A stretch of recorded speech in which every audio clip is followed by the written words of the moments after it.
الحمد لله رب العالمين، وأصلي وأسلم على المبعوث رحمة للعالمين، بعثه الله شاهدا ومبشرا ونذيرا وداعيا إلى الله بإذنه وسراجا منيرا. My beloved brothers and sisters, Assalamu alaikum wa rahmatullahi wa barakatuh. Honestly, it's an absolute pleasure to see all of you brothers, and I've been told also that the sisters section is pretty packed as well.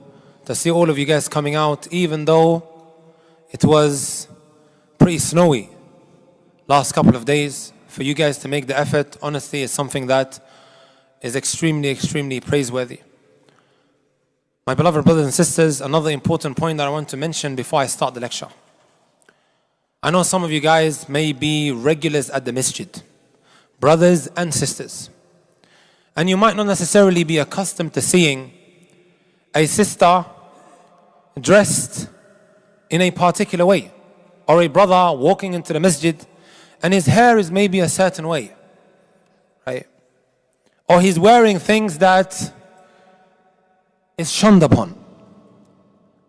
However, as I've said before as well, on this chair, the houses of Allah subhanahu wa ta'ala are not just for practicing people. No one should be made to feel uncomfortable. Fear Allah subhanahu wa ta'ala with the looks that you give a sister who might be wearing hijab for the first time. Some of her hair may be showing, but then you start giving her these dirty looks or making her feel uncomfortable. Or a brother who may not necessarily fit the type that you are used to. Bear that in mind. Before I start the lecture, inshallah ta'ala, I nearly forgot. I want my good friend, brother Ismail, to come and read some Quran for us, inshallah ta'ala. The sunnah, guys, is to start the sitting with the speech of Allah Azza wa Jal. And because the Ramadan's around the corner, we just want to soften up our hearts with this beautiful recitation of our brother Ismail ibn Na'im. خلف حمزة. لا تفضل.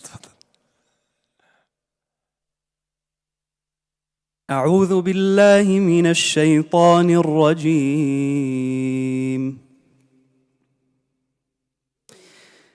يا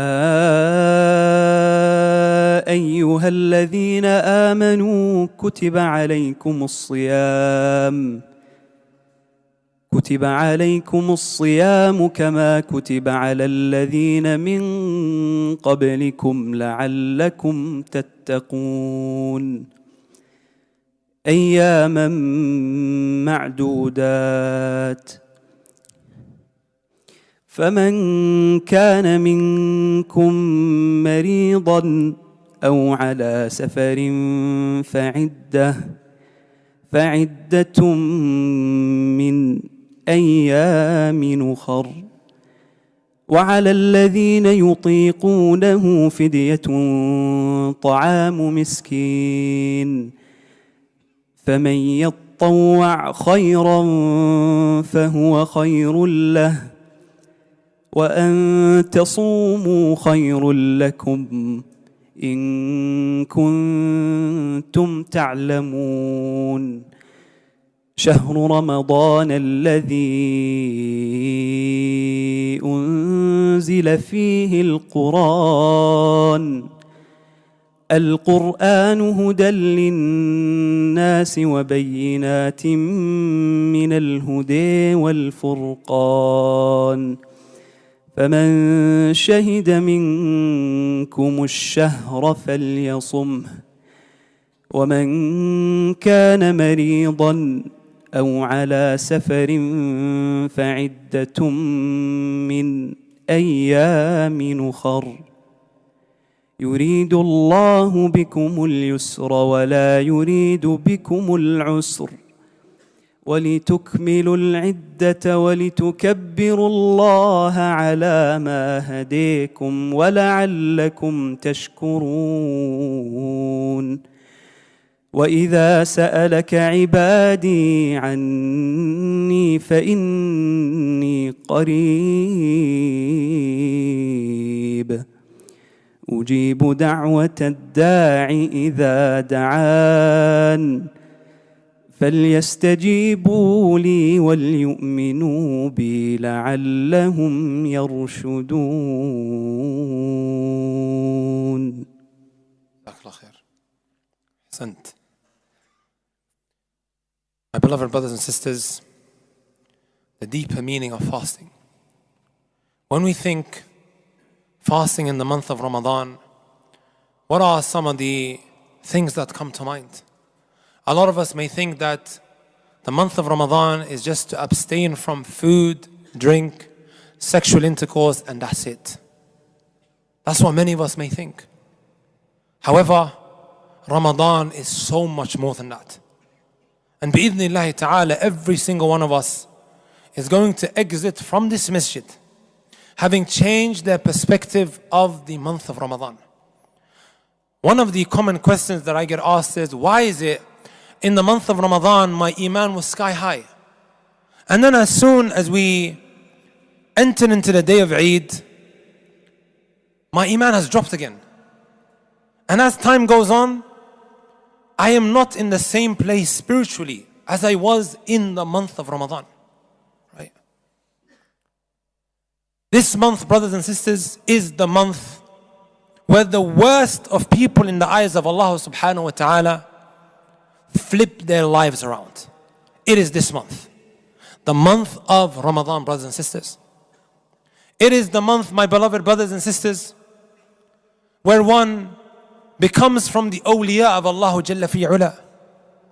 He becomes from the awliya of Allah, the close beloved servants of Allah Jalla fi'ula. It is this month.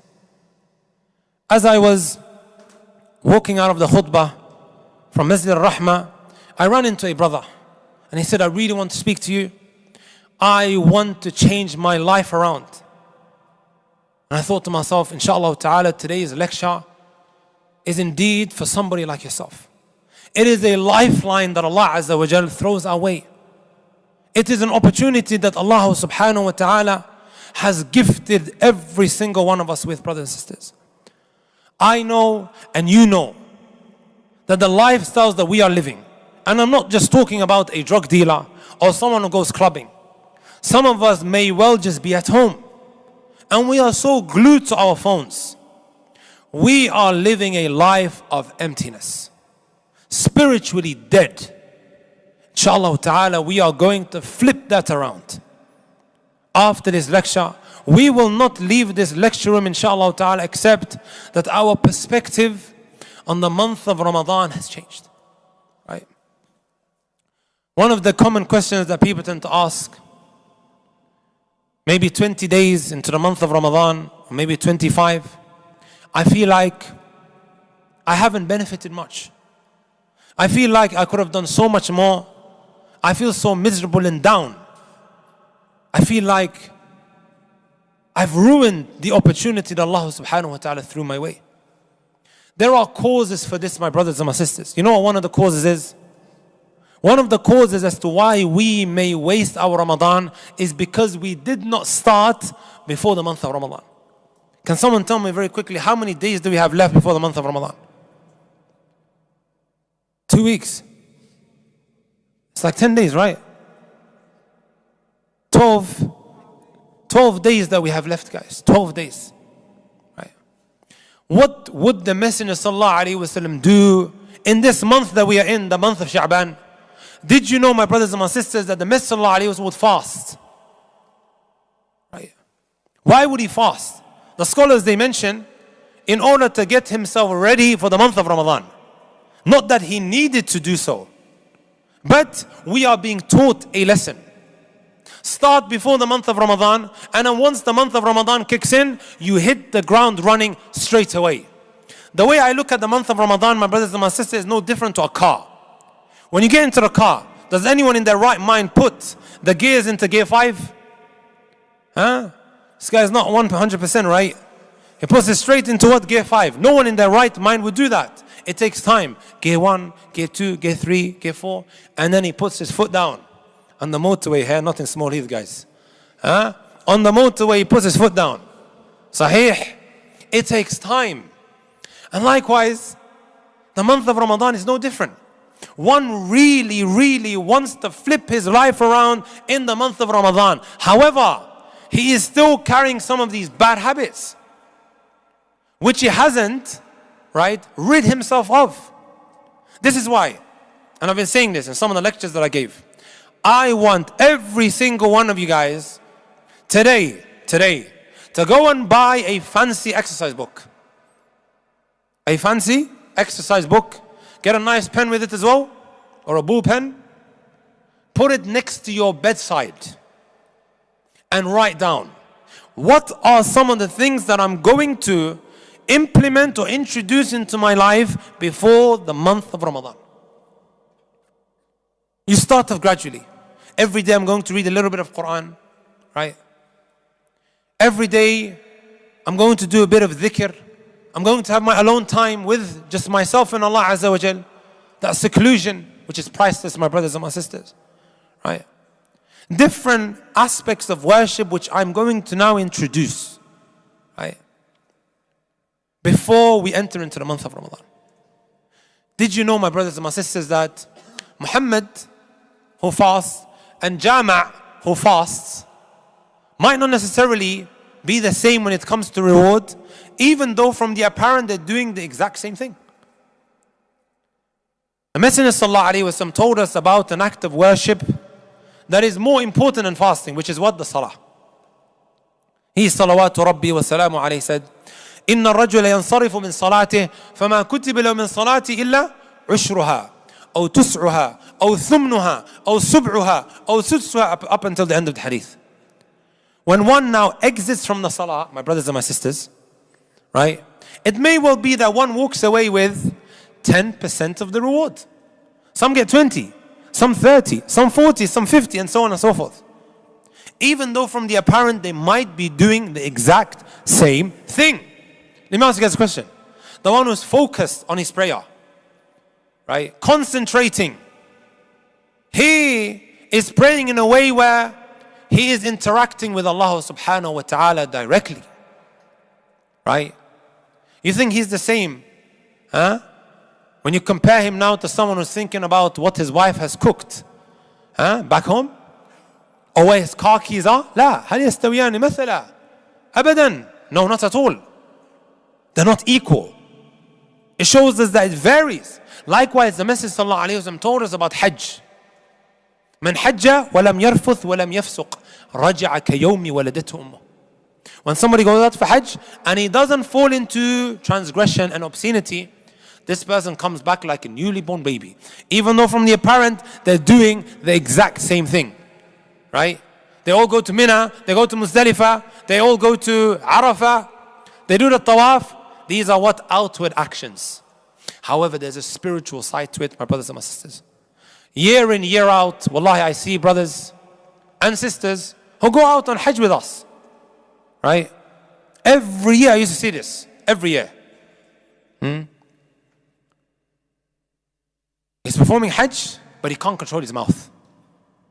I remember many, many years ago we had this multi-millionaire on Hajj with us. Of course, the packages that we do is not like Al-Hidayah, Allahumma barik, Al-Hidayah, or big shots in the game. We just have, basic 5-star package. In Mina, everyone's like in the basic place, right? So this multi-millionaire walks into the tents, and for those who know how Mina are, everyone's cramped up together. He went and sat down. He looked to his left. He looked to his right. And he was absolutely disgusted. He walks out of the tent and he just starts ripping into the organizers of Hajj. And I'm like, uncle, can we save it for maybe later? And he's just going off. He's not going off on me, but he's going off on those who have organized the Mina tents of Hajj. Right? Insult after insult after insult. And I'm like, yeah, uncle, you are going to destroy your Hajj. And he's just going on. Can this person be the same as the one who is controlling his mouth? People start fighting in Muzdalifah. Don't get on the bus. See people what? A bit like the black stone. You know the black stone in the Kaaba? literally fighting and pulling with one another. Right? Insults, you're this, you're that. And then you got some people waiting patiently. They're not going to walk away with the same reward, guys. And the same is mentioned about the fasting. Right? Messenger sallallahu alayhi wa sallam said, رُبَّ صَائِمْ لَيْسَ لَهُ مِنْ صِيَامِهِ إِلَّا الْجُوعُ وَالْعَطَشِ. Someone may fast, but he gets nothing out of the fasting other than what? Thirst and hunger. How many hours are going to be fasting? 17 hours, right? Maybe more, maybe a little bit less. Maybe my calculations are from years back. Huh? But that's a lot of hours, guys. Imagine you turn up on Yawm al-Qiyamah, and this is what? Haba'an manthura. Scattered particles. And you got absolutely nothing for it. And that is because you thought that the month of Ramadan, when you fast, all you have to do is what? Stay away from food and drink. Huh? Sexual intercourse, alhamdulillah. Right? We try to kill time in the month of Ramadan. Or it might be that he sleeps throughout the whole night. And then the whole day is, sorry, not the whole night. Because we're doing all-nighters. Huh? The whole day. The whole day, brothers and sisters. Because he's up all night. And then he wakes up maybe what? Half an hour before iftar. Alhamdulillah, yes. Huh? I don't have to endure, right? That tiredness just before iftar. It's only half an hour left, and then he gets on his phone, and he's going through Snapchat stories. One Somali sheikh called it wasakh chat. He called it wasakh chat. Or Instagram, fitnagram. You got the TikTok tigers, right? These names are good. Ala kulli hal, my brothers and my sisters, fasting is a lot more than that. Right? Fasting is a lot more than that. Jabir ibn Abdullah radiallahu ta'ala anhu, my beloved brothers and sisters, the great companion, you know what he said? Just to show you guys that fasting is a lot more than staying away from the things that nullify your fast. Right? There are certain things that are going to nullify it. And there are other things that are going to destroy the month of Ramadan for you. Split into two. I want to concentrate on the spiritual side of things, guys. He said, إِذَا صُمْتَ فَلْيَصُمْ سَمْعُكَ وَبَصَرُكَ وَلِسَانُكَ عَنِ الْكَذِبِ وَالْمَاثِمِ. When you fast, make sure that your eyes are fasting. Make sure that your ears are fasting. Make sure your tongue is fasting from what? From lying and all types of sins. Make sure your body parts are fasting, brothers and sisters. I honestly believe, you don't have to agree with me, that if you are someone who manages to control these three body parts, you are on your way of becoming a saint, a beloved servant of Allah Azza wa Jal. I believe that. Would you guys agree? When you think about it, guys, a lot of the sins that we fall into, would you agree that it stems off from the eyes, especially in today's day and age? With the emergence of social media. Would you guys agree with that? Think about it for a moment. If I remove the sins that I fall into through my eyes and through my ears and through my tongue, how many sins are we actually falling into throughout the year? Can you see how much it ends up going down? Right? It's a lot more than that. Every single year, guys, I receive correspondence on Instagram, messages on social media. A brother and a sister saying, I committed zina in the month of Ramadan. What is the expiation? Did you know, my brothers and my sisters, did you know? You know husband and wife? Are they halal for one another? Husband and wife. I don't do trick questions. Are they halal for one another? They're halal for one another.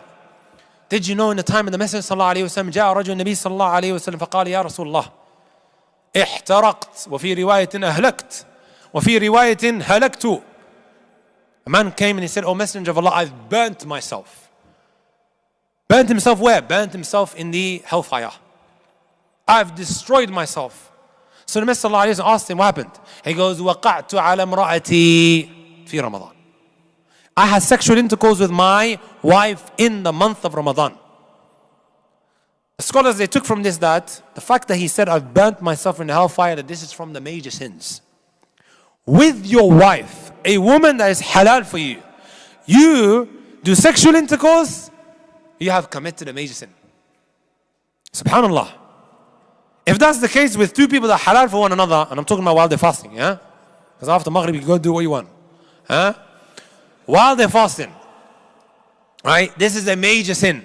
Then how about the person? Calm down, guys. Relax. How about two people that are not even halal for one another? Every Ramadan, guys, countless messages I received this. You know, one time I decided to ask them, right? How did you guys get to know one another? Or when did you guys get to know one another? You know what he said? We got to know one another in the month of Ramadan. Hey, in the month of Ramadan when you're fasting? Type how? He goes through none other than Fitnagram. Innocently, you know, these glances. Shaitan's whispering to him, wallahi, she might be a marriage potential. And he clicks on the profile, and then the shaitan whispers, give her da'wah. Huh? She ends up giving him da'wah. Right? And then before you know it, guys, the unexpected takes place. Right? Zina al-aynayn al-nadhar, wa zina al-lisan al-nutq. The zina of the eyes is what? To look. And the zina of the tongue is what? To utter, to chirps. Right? To flirt. Huh? These loose conversations they start having with one another. And shaitan's telling him, Akhi, she's your potential. And you're falling for it. In the month of Ramadan, and then the Messenger said, Zina al-yad, the zina of the hand is what? To reach out to her. Huh? To reach out to her. And the zina of the feet is to walk towards her. In the month of Ramadan, this is happening, guys. And then they're messaging me absolutely heartbroken, feeling miserable. I've destroyed myself. And wallahi, this is genuine. And this is what major sins does to an individual. It kills you inside. Wallahi, brothers and sisters, it kills you inside. I wish I had the time to go through my Instagram and to start reading messages of brothers and sisters who are saying, please help me. I'm ashamed of myself. I am broken. I am unrecognizable. This has happened to me. What is he talking about? He committed zina. You guys think, oh, Islam's all rough and tough, right? It's depriving you, sah? It's depriving you from what? To go clubbing, to have relationships, Just ask me, guys. My Instagram is full, brothers and sisters, full of people who are absolutely broken, spiritually dead and empty. Right? Month of Ramadan, the scene has been set. Right? إذا دخل شهر رمضان فتحت أبواب الجنة وغلقت أبواب النار وسلسلة الشياطين. The doors of Jannah are swung open, the doors of hellfire are slammed shut, and the shayateen are locked up. But you know why we're still carrying out our filth and evil in the month of Ramadan? People always ask, okay, wasn't the shayateen locked up? Why am I doing this? It is because you're so used to these bad habits before the month of Ramadan. That's why we're saying, stop it now. Try and find a routine to stay away from some of these bad habits. Are you guys with me? Right. So it's a lot more than I've stayed away from food and drink. I've stayed away from sexual intercourse. I'm fine. I'm going to walk away with my 30 days of Ramadan. It's a lot more than that. Right? Did you know, my brothers and my sisters? And this is one of the deep meanings of the month of Ramadan. Right? Look what Ibn al-Qayyim rahmatullahi alayhi mentions. He says, إن أفضل أهل كل عمل أكثرهم فيه ذكر لله عز وجل. Indeed, the most virtuous of people are those who remember Allah subhanahu wa ta'ala the most when it comes to the acts of worship that they carry out. You guys know that? While you're fasting, the more dhikr you do, the more Quran you read, you are so much more better than the one who's reading less. And then he says, فَأَفْضَلُ الصُّوَّامِ أَكْثَرُهُمْ ذِكْرًا لِلَّهِ عَزَّ وَجَلَّ فِي صَوْمِهِمْ. The best of those who fast are the ones who remember Allah Azza wa Jalla the most. The same goes with Hajj. Right? You got guys who are speaking about what? The Arsenal game while he's in Ihram. Oh, what was that score again? And they're just talking about that. I'm not saying he's doing haram. Right? However, there are people who are remembering Allah Azza wa Jalla much. Can they be equal? Without a shadow of a doubt, no. Right? This is the reality, brothers and sisters. Also, my brothers and my sisters, right? And Ibn al-Qayyim again mentions this in Al-Wabil al-Sayyib. He mentions from the benefits of dhikr is that it occupies your tongue from haram.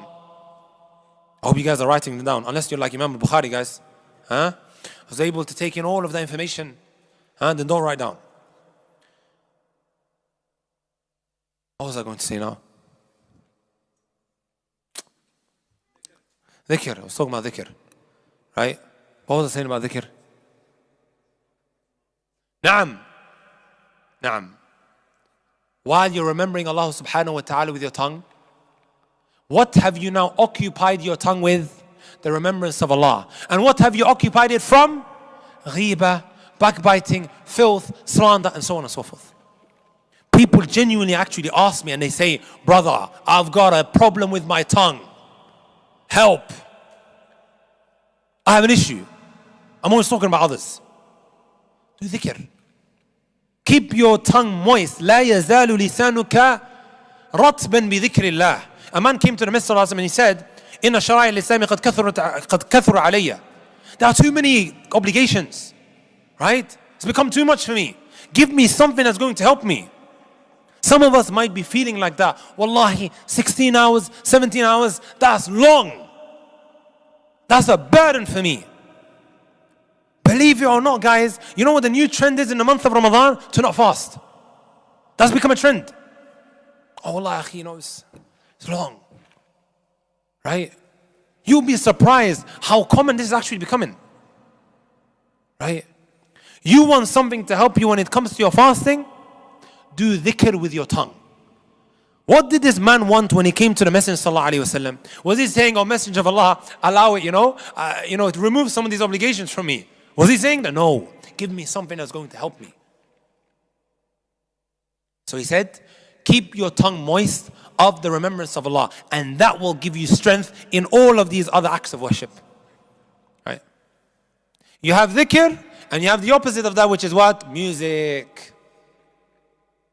Ibn al-Qayyim has a whole kitab called Ighathatul Lahfan fi Masayid al-Shaytan. He talks about the tricks and the traps of the shaitan. He has a section where he talks about music and brings a statement of Abdullah ibn Mas'ud. Al-ghina yumbitu an-nifaq fi al-qalb. What does ghina do? Music, it causes hypocrisy to grow inside of your heart. And then he mentions a whole load of reasons as to why that happens. Right? Or some of the consequences of that. You know one of the points that he mentions? He goes, those who listen to music, right, tend to be afflicted with another problem. You know what that is? Being lazy when it comes to the prayer. Being lazy when it comes to acts of worship. You're probably asking yourself, why am I struggling? Why do I walk to the prayer in such a lazy manner, right? I don't have that, eagerness as I may have had once upon a time. Music, haram, does that to an individual. And the opposite of that actually gives you that physical strength. And Allah tells us this in the Quran, quoting Hud. وَيَا قَوْمِ اسْتَغْفِرُوا رَبَّكُمْ وَيَا قَوْمِ اسْتَغْفِرُوا رَبَّكُمْ ثُمَّ تُوبُوا إِلَيْهِ يُرْسِلِ السَّمَاءَ عَلَيْكُمْ مِدْرَارًا وَيَزِدْكُمْ قُوَّةً إِلَىٰ قُوَّتِكُمْ. He told his people, do istighfar, astaghfirullah, astaghfirullah, astaghfirullah. What will Allah do? He'll give you strength above strength. I'm talking about physical strength. Sometimes people say, oh, how is it that so-and-so is able to do so much? Ya akhi, first say, mashallah, don't give him your evil eye. And then secondly, it's dhikr billahi azza wa jal. He's remembering Allah azza wa jal much.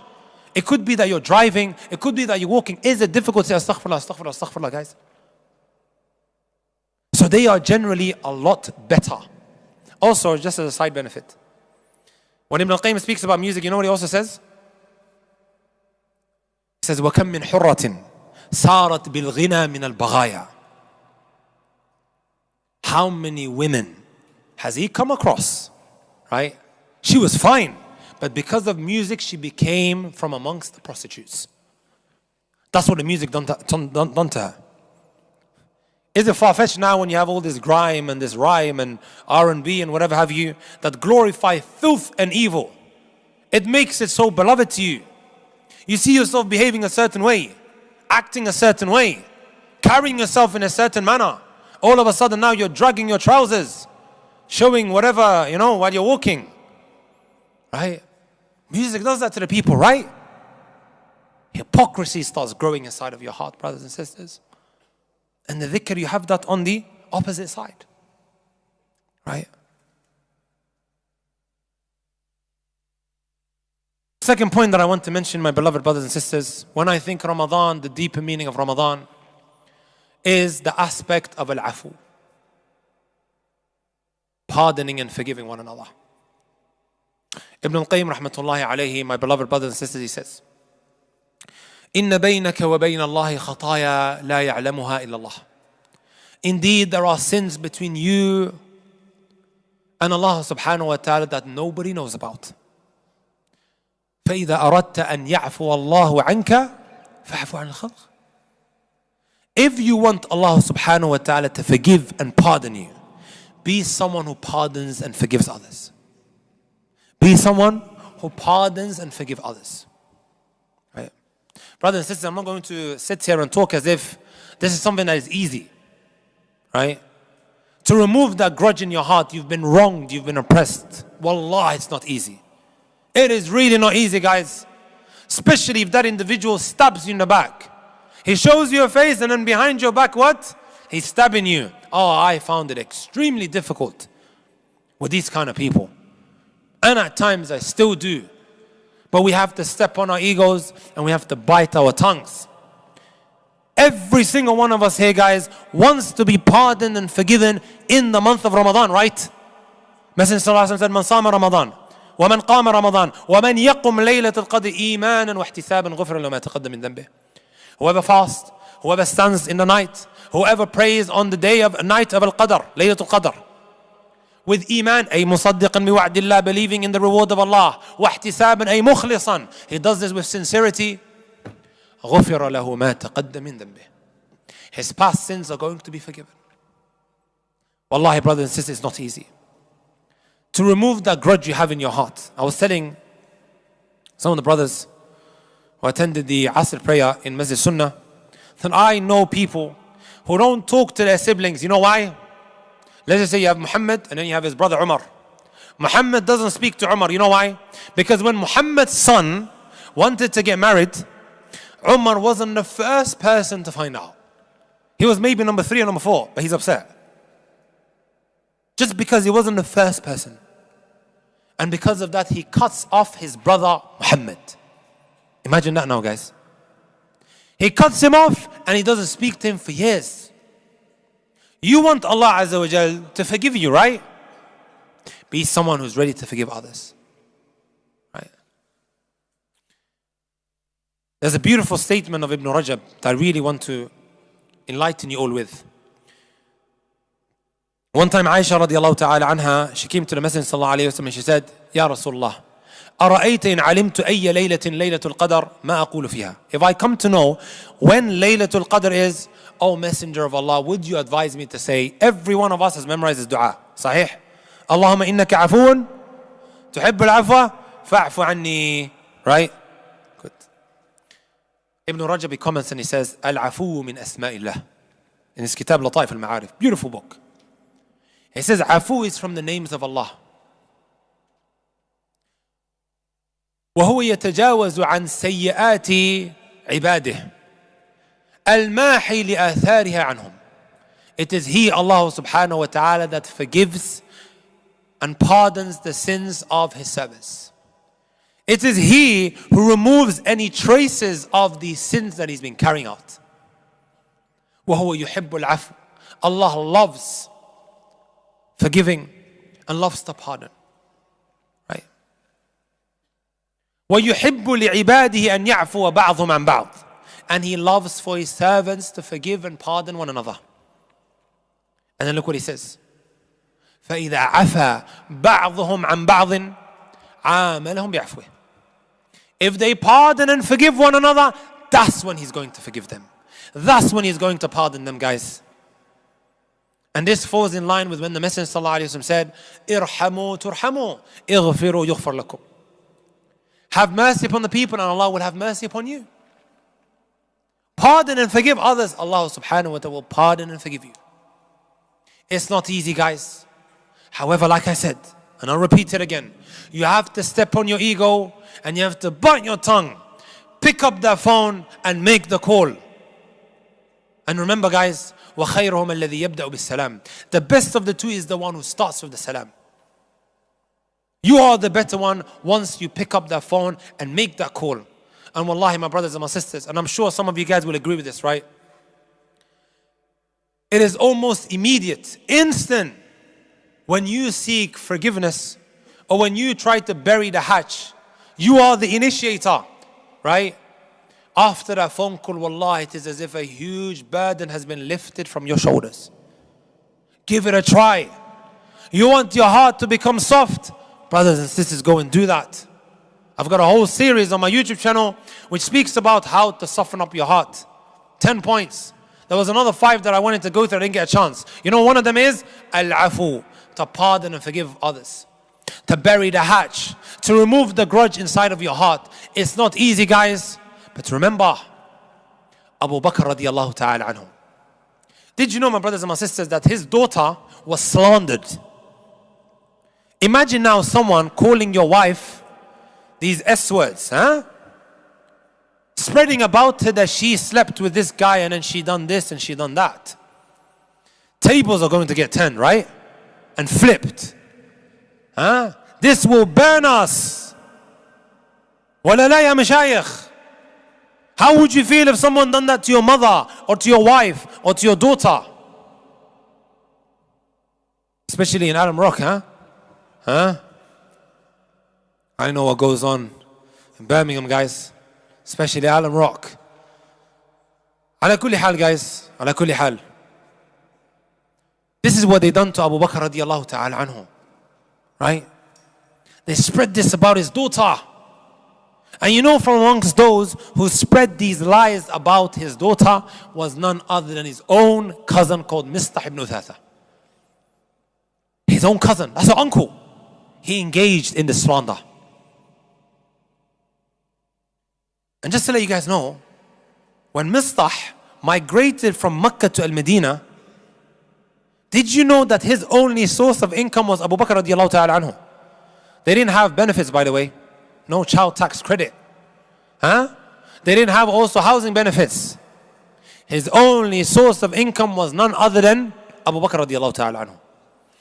Abu Bakr came to know about this and it infuriated him.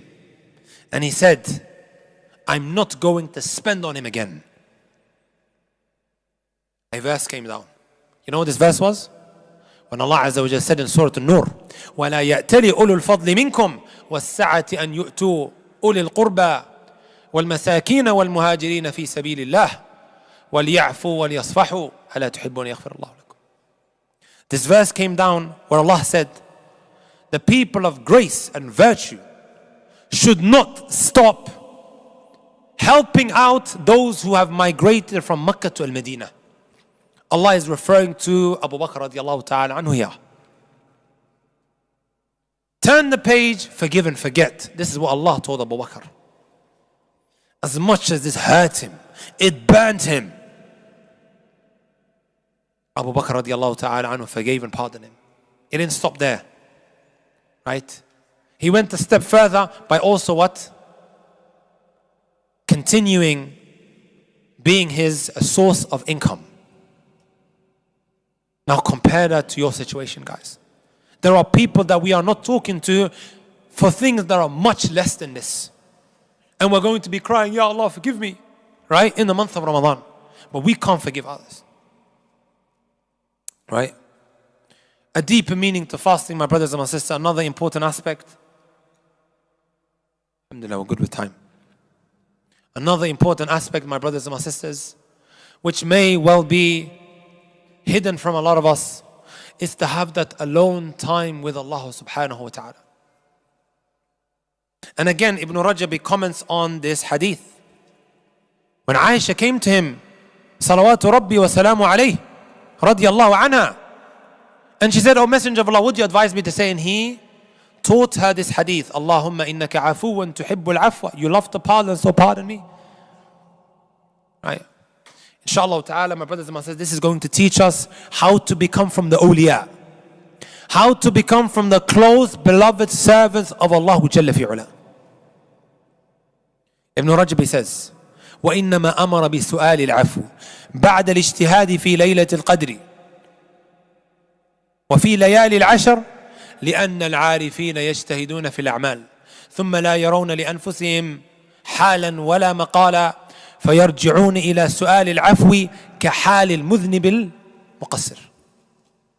He only instructed her to ask for forgiveness. Please, brothers, listen up to what I'm about to say.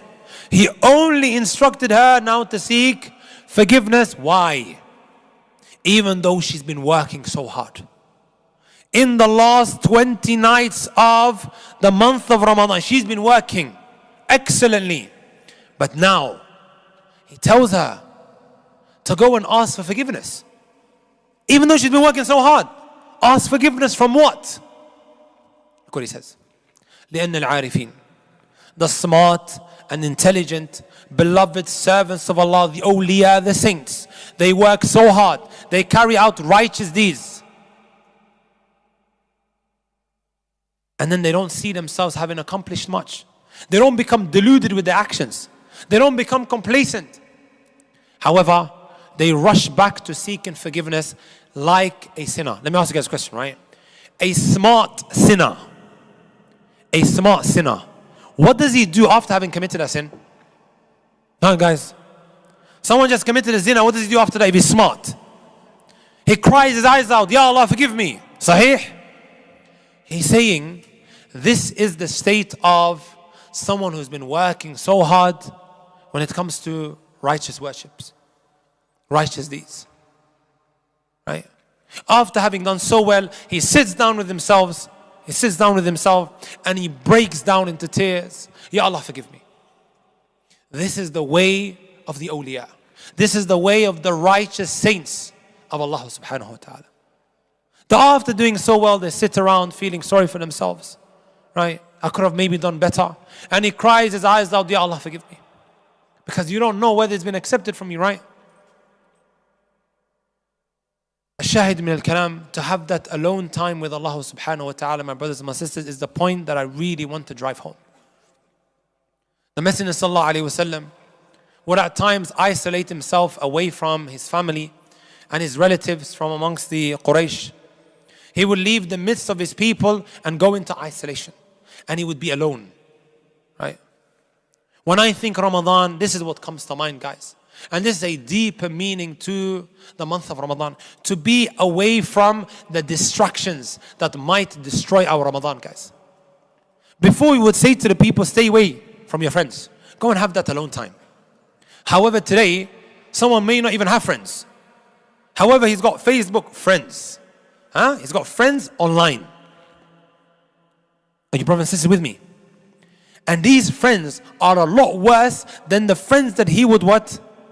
Engage with, interact with. Are you brothers and sisters with me? Right? Move away from your phone, brothers and sisters. Stay away from it. Prepare from now. Get yourself in that routine. If you want to know as to whether you are addicted or not, right? Try this. Maybe not tonight because it's cold. But tomorrow try it. Leave your phone at home and walk outside. If you don't start fidgeting like a nitty, right? Then know that inshallah ta'ala you're alright. But if you do, then know you have a problem. Are you brothers and sisters with me? One of the ways to know that you are an addict is that you start fidgeting. It's like the end of the world for this guy. Where's the phone? There's no Wi-Fi. It's the end of the world for this individual. Prepare yourself now. Just go. And go and smell the air. Breathe it in. Go and walk in the park. Do that. So you could what? Detach yourself from this phone that you become so glued to. Are you brothers and sisters with me? This is very, very important.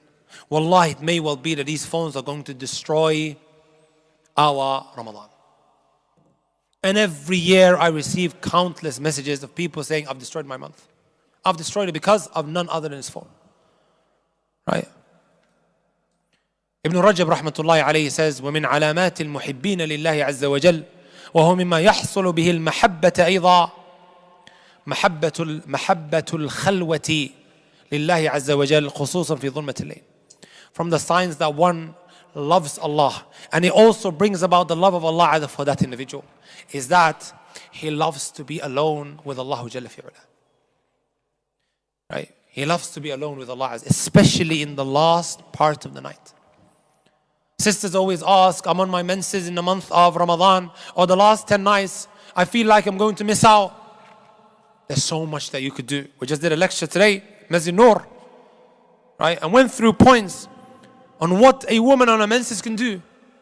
This is one of them, to be alone in the dark patches of the night, while then people might be asleep, and then, Ya Allah, help me. Ya Allah, do this for me. Right? Holding yourself to account. Right? And you're doing this all interacting with Allah Azza wa Jal by way of a dua. Right?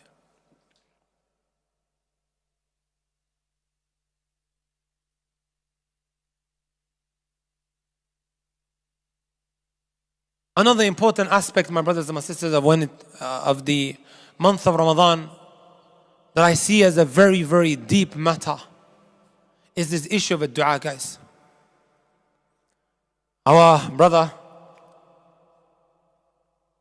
Ustadh Ismail, who read those verses of fasting. Does anyone know which was the last verse that he recited? Huh? Huh? He read La Ikrah fi Din? What was it? See who was listening. وَإِذَا سَأَلَكَ عِبَادِي عَنِّي فَإِنِّي قَرِيبٌ. In these verses that he read, my brothers and my sisters, right? Verses of fasting. يَا أَيُّهَا الَّذِينَ آمَنُوا كُتِبَ عَلَيْكُمْ. That was the first. أَيَّامًا مَعْدُودَاتٍ. 2. Also speaking about fasting. 3. شهر رمضان الذي أنزل فيه. Also speaking about fasting. And then all of a sudden, Allah Azza wa Jalla starts speaking about a dua. And then the verse after that speaks about fasting. The concept of a dua has been sandwiched with the verses of fasting. Right? Which shows that this is an integral, important part of one's fasting in the month of Ramadan. My brothers and my sisters, wallahi, and I believe this with conviction, if you are the biggest drug dealer in Alam Rock, I'll say Birmingham, forget about Alam Rock. Huh? You are the biggest drug dealer in Birmingham. Or you might be the biggest prostitute here. Why are you guys laughing? Well, I'm being serious. Wallah, I'm being serious. I'm honestly being serious.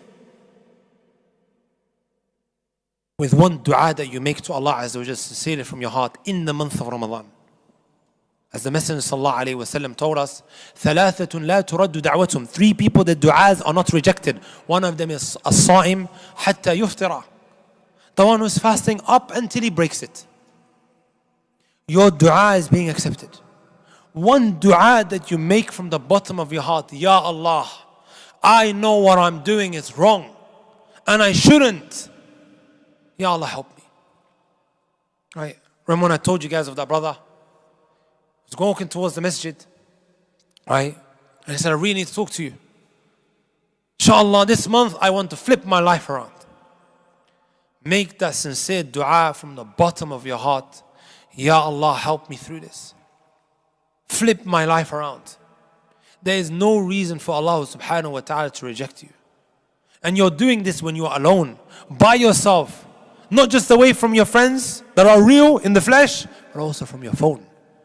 Just that alone time. Wallahi, there's no reason for Allah subhanahu wa ta'ala to not reject that which you're requesting.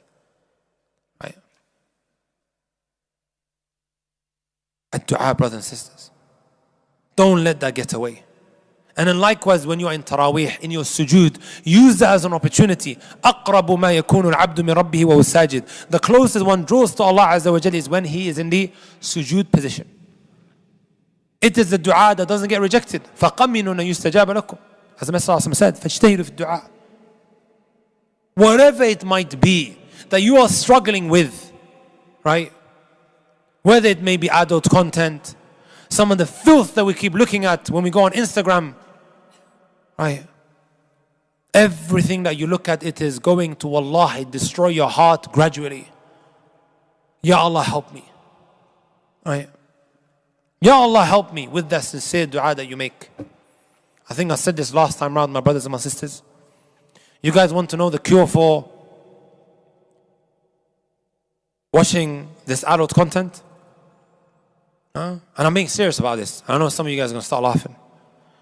It might well be time to get rid of these smartphones for a period of time and to turn to the trap phone. You know the brick phone that we used to have back in the day? And with the snake they used to play on the Nokia phone? Wallahi, I'm dead serious, guys. Move away from it now, before the month of Ramadan. The psychologists, they say you need around 20 days or 21 days. Do that.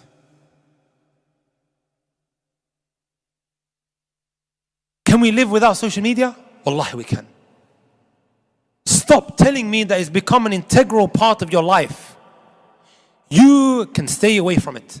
Sometimes I tell people to delete TikTok. I think you should all delete it, by the way. Huh? He goes, no, wallahi, Habibi. We lived life without it. And you can live life without some of these apps that are destroying you. Identify the sin. Write it down. And then say to yourself, what is it that is causing me now to fall back into the sin time and time again? I'm giving you guys something practical now, guys. Take the paper, write down the sin that you have a problem with and what is causing the sin. This is exactly what Sulaiman alayhi salatu wasalam did. Under the statement of Allah, إِذْ عُرِضَ عَلَيْهِ بِالْعَشِيِّ الصَّافِنَاتُ الْجِيَادِ. Did you know that he had some finely branded horses which busied him from the Asr prayer? What did he do? He ended up slaughtering all of them. Put your hand up, you got a Lexus. Sorry, I meant a Tesla. Anyone got a Tesla here? Imagine you had a car like Tesla and then he busied you from the Salah. Would anyone put that up for auction? Sulaiman alayhi salatu wasalam did that. Not that I'm saying you should. But what did he do? And the lesson here is, he tried to disassociate himself from that which caused him to be distracted.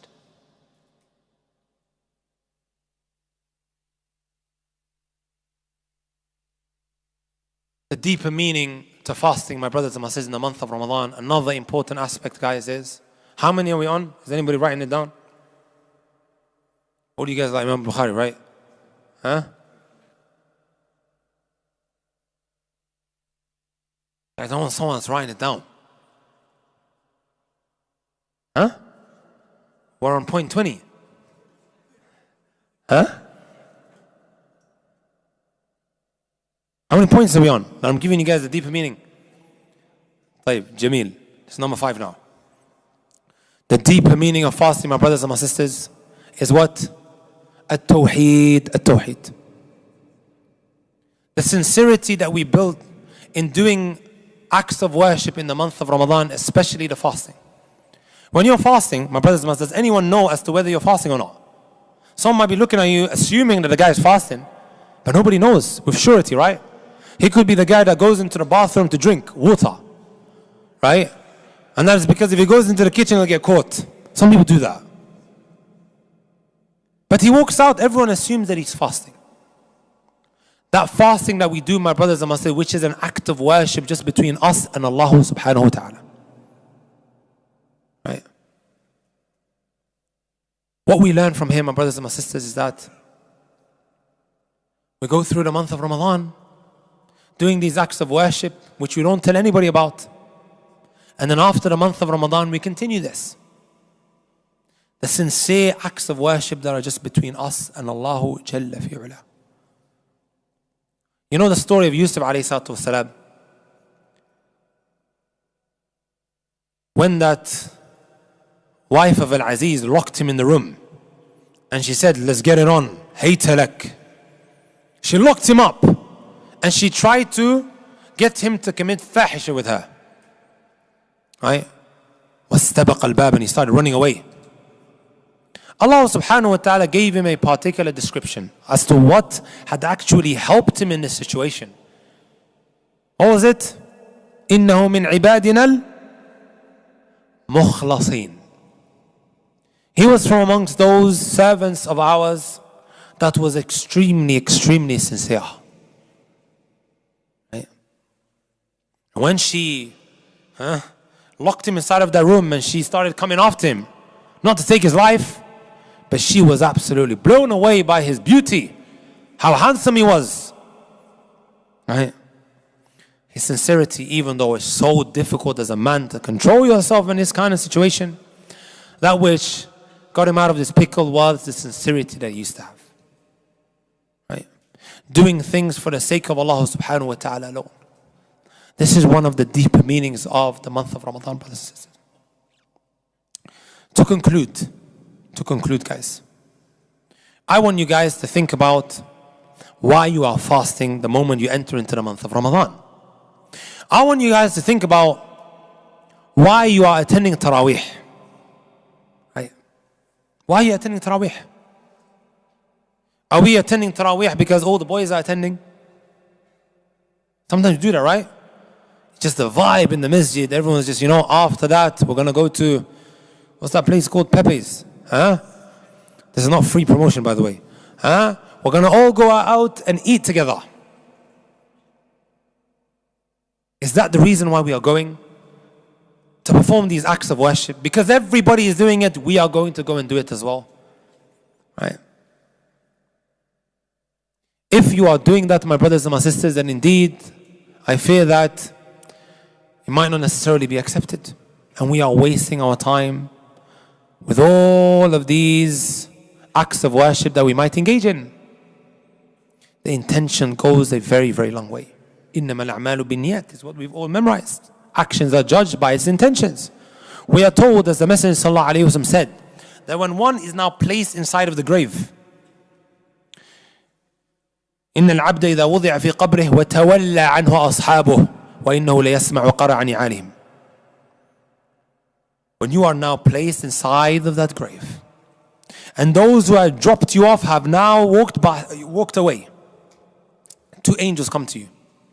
They sit you up, فَيُقْعِدَانِهِ, and then they say to him, فَيَقُولَانِ لَهُ, what did you used to say about so and so? Meaning the Prophet ﷺ, you know what his response is going to be?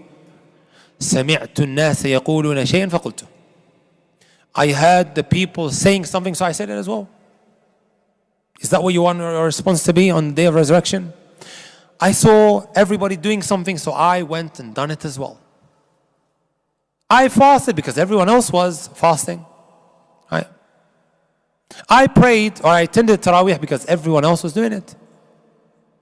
Just a small change in one's intention, my brothers and my sisters, can go a very, very, very long way. Right?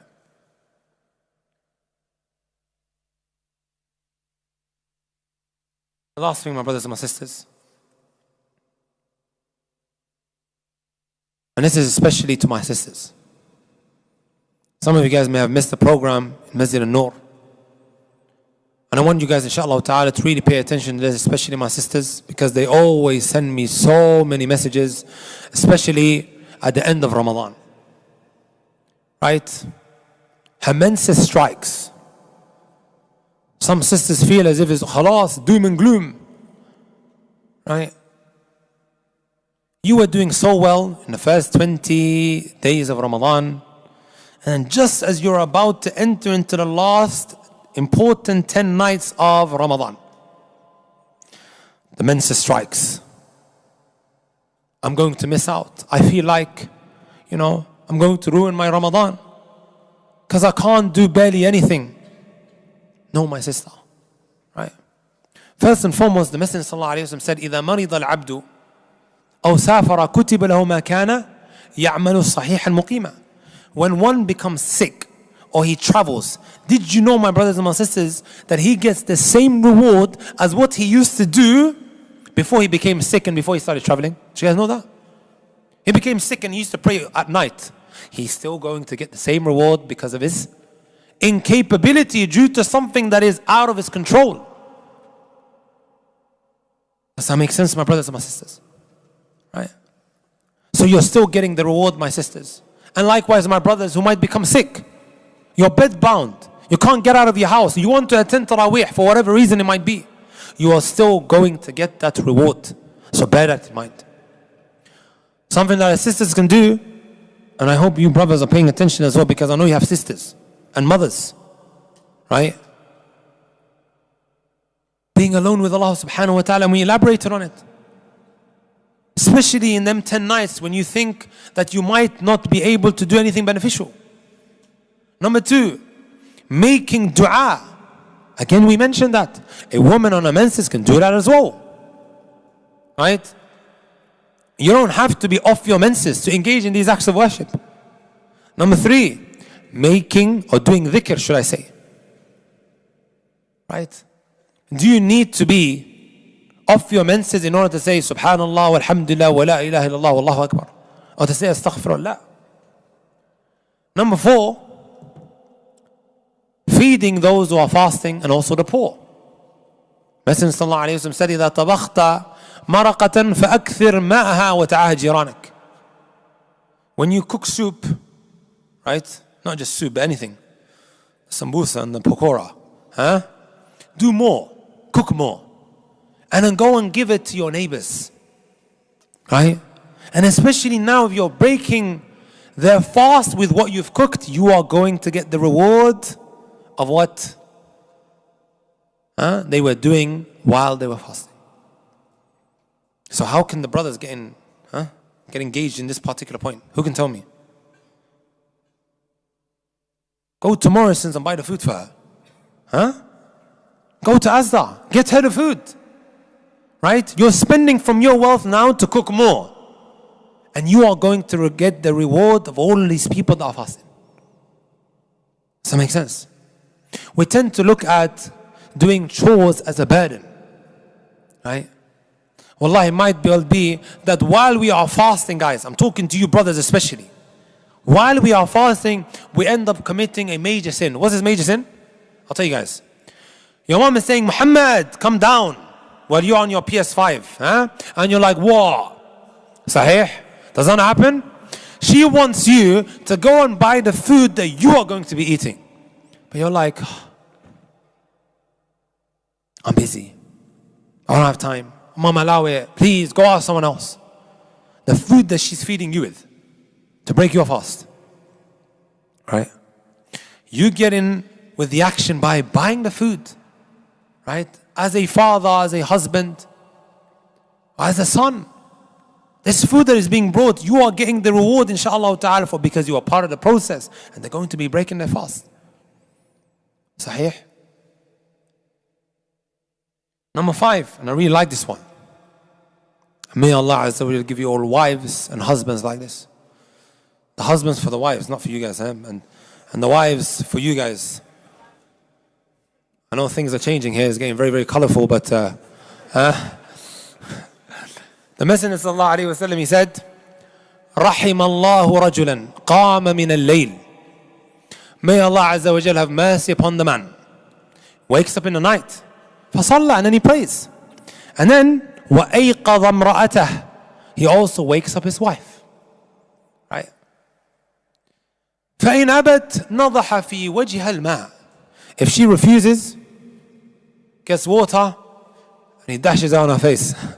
Right? He sprinkles it on her face. What a wonderful husband.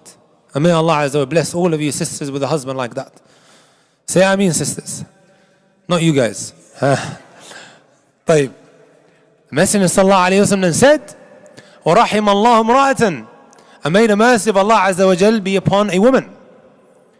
Wakes up in the night, and then she prays, فَصَلَّت. ثُمَّ أَيْقَدَتْ زَوْجَهَا. And then she wakes up her husband. And if he refuses, gets water, and she sprinkles it on his face. Right? My sister who might not be able to go to the masjid, might not be able to go to Taraweeh, encourage your brothers or your relatives, wake them up. Get them to engage, because anytime you help in an act of worship, my brothers and my sisters, you are getting the reward for it. أليس كذلك؟ بلى. Right? You are going to get the reward for it. الدال على الخير كفاعله. Right? The one who directs to good, it is as if he is doing it as well. من دعا إلى الهدى كان له أجر مثل من تبع لا ينقص ذلك من أجوره شيئا. Are you brothers and sisters with me? you are getting the reward for engaging in helping others to do that good. Number 6, forgiveness. Again, you don't need to be on your menses. Sorry, you don't need to be off your menses to forgive. And number 7, charity, guys. That's 7 points for my sister who might think that she is missing out on Ramadan. And I advise you guys to do this, guys. Set up a standing order of maybe a couple of quid coming out of your bank account every day of the month of Ramadan. And if you can't do every day of the month of Ramadan, for the last 10 nights, set something up. And it's coming out without even realizing. It's not putting a hole in your pocket. Are you brothers and sisters with me? Right?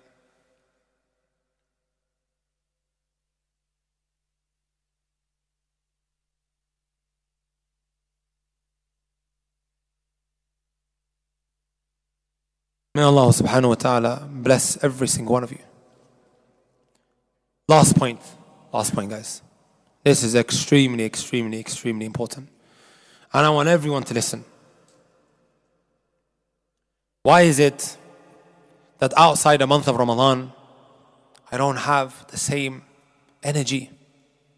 I don't have the same zeal? Because remember, guys, the month of Ramadan is not just a one-hit wonder. I only do whatever I have to do in the month of Ramadan, and then after the month of Ramadan, we hang up our boots and we're retired. No, guys. The way I look at the month of Ramadan, like a boot camp. Right? What happens when you go to a boot camp? You train. And then after that, you're what? Sorted for life, right? Or I might look at the month of Ramadan as someone who is starting this new workplace. He has to do training for 2 weeks, and they're paying you for it as well. Are they paying you for 2 weeks just so you can leave the job? I know some of you guys do that. Some of you guys just go for the training, you slouch around, take the money and assalamu alaikum, next job, training. Doesn't want to work. But they're paying you so that you could get the job done. That you hit the ground running after. Ramadan's like that. It's a boot camp. It's meant to what? Introduce new habits into your life and to remove bad ones. Right? There are 2 kinds of people in the month of Ramadan. The first kind, my brothers and my sisters, who use the month of Ramadan as a stepping stone. A sister might start wearing hijab. She was not a hijabi prior to that. And then you begin to look at her as a Ramadan Muslim. Look at her, she only wears the hijab in the month of Ramadan. That's how you start looking at people, right? Or a brother who started practicing, started coming into the masjid in the month of Ramadan. You're like, look at him, he only comes, He only comes month of Ramadan. Where is he for the rest of the year? And then backbiting him at Taraweeh time. This person's situation is excellent. Like I said, the month of Ramadan is a stepping stone. The scene has been set for you now to become a better person. And then you have another type of individual, guys. Right? Who says, you know what? I'm going to stay away from my boyfriend. I'm going to cut him off. But then, and likewise girlfriend, the opposite. Equal rights, guys. They stay away from haram throughout the whole month. And then, brothers, this is very, very important, and sisters. And we see it year in, year out. Last 10 nights are the greatest nights of the year, Greatest nights of the year. What are we doing in the last 10 nights? We are planning the filth and the evil that we want to engage in on the day of Eid. We're booking out the hotels in these last 10 nights. We are renting our cars, right? We are getting ready the parties for the day of Eid. Sahih. Which girl I'm going to meet and vice versa. Planning it out when? In the last 10 nights of Ramadan. And then come the day of Eid. Just ask Lady Pool Road. The night before that. As soon, guys, as the sun sets on the 30th night, Wallahi, as if you can see the shayateen have been unleashed. With the way people start behaving. Wallahi al-Azim, brothers and sisters, and that's so heartbreaking. And then you're asking yourself, why did my iman go down? Why don't I feel the same? Right? That's Eid night. And then you got what? On your way to the salah. Some of our sisters, please don't take it the wrong way, but it is as if we are dressing up on our way to a fancy dress show or a fancy dress party. Dressing to impress. Some of us might not dress like that inside of the house to the husband. Who are we trying to impress? On our way there, layers after layers after layers, she becomes a different person. BB cream this and powder that. She's become a completely different person for who? And we're dressing in so many, Allah yastur bis, on the day of Eid, guys. Which should be the day when we are what? Being thankful to Allah Azza wa Jal. That He allowed us now to celebrate our hard work. But what? We throw it back in His face. Ka'b ibn Malik, he said, Man sama Ramadan wa huwa yuhaddithu nafsah annahu idha kharaja minhu, right? Asa Allah subhanahu wa ta'ala fasiyamuhu alayhi mardud. Whoever fasts the month of Ramadan and he's telling himself, once Ramadan finishes, I'm going to disobey Allah. The fasting will be thrown in his face. Wallahi, brothers and sisters, every single Eid, I hear about someone who died with alcohol in his mouth. Every Eid, either alcohol in his mouth, or he's jumping up and down in the party, right? Or he's up to no good, blasting music inside of his car. Every single Eid. Every Eid, guys. You're telling yourself, Wallahi, you know, I just had Ramadan. I did so well, let me go and enjoy myself. Every Eid, guys, I hear about it. Please, brothers and sisters, don't become someone who are mentioning in a lecture. So-and-so happened to him, right? Because of him not controlling himself on the day of Eid. Don't become an ibrah for the people, a lesson for them. Don't. Right? Your iman just goes crashing down into the ground. And that is because of the sins that we carried out on the day of Eid. That day of Eid, guys, it could either make or break your Ramadan. Right? And I'm sure a lot of us have felt that in the past. It wouldn't make sense to me why we all feel like that. Many, many years ago, we would have these conversations. Why? It's all different. Right? Because on the day of Eid, like we're trying to enjoy ourselves. Allah didn't say you can't. Right? You can go into the restaurant, go enjoy yourself, get together. But it's the haram that you're not allowed. Which then ends up destroying you spiritually, guys. Right? We have to finish, right? Honestly, brothers and sisters, I love you all for the sake of Allah. Jazakumullahu khairan for attending and filling out the house of Allah Azza wa Jal while it was snowy. Right? Please. Muhammad Saeedi said you guys have to attend the rest of the conference. Not just for this lecture, guys. Inshallah ta'ala, I'm hoping. Let me ask you guys this question. And don't give me mujamala. Just be honest with me. Do you feel like this lecture has changed your perspective on how we look on the month of Ramadan? Put your hand up if you feel that. You don't have to feel pressurized. I don't pull people out. Where's Yasin, by the way? I met Yasin earlier. Where's Yasin? Is he there? Where's Yasin? Yasin? Is he hiding, huh? Yasin, good that you came. I caught him outside. Good that you came. Ala kulli hal, guys, I'm really hoping that it changed your perspective, inshallah ta'ala. Please, brothers and sisters, let's not walk out of this room. Oh, it was just a lecture, I felt great, now let me just go and do whatever. This was a very practical lecture that I just gave. The video is going to be available. Please, guys, go and implement it, write it down, and make a change from today. To quickly recap, we talked about getting that paper and writing down the sins. And then what's causing me to fall into these sins. We also mentioned getting that paper and writing down some of the things that I want to implement from now. Having that schedule, and the schedule really, really helps. Right? May Allah Azza wa Jalla bless you all. If Allah does not reunite us in this dunya, I ask Allah subhanahu wa ta'ala to reunite us in the hereafter, in the highest part of Al-Jannah. May Allah Azza wa Jalla bless you all. جزاكم الله خيرا وأحسن الله إليكم.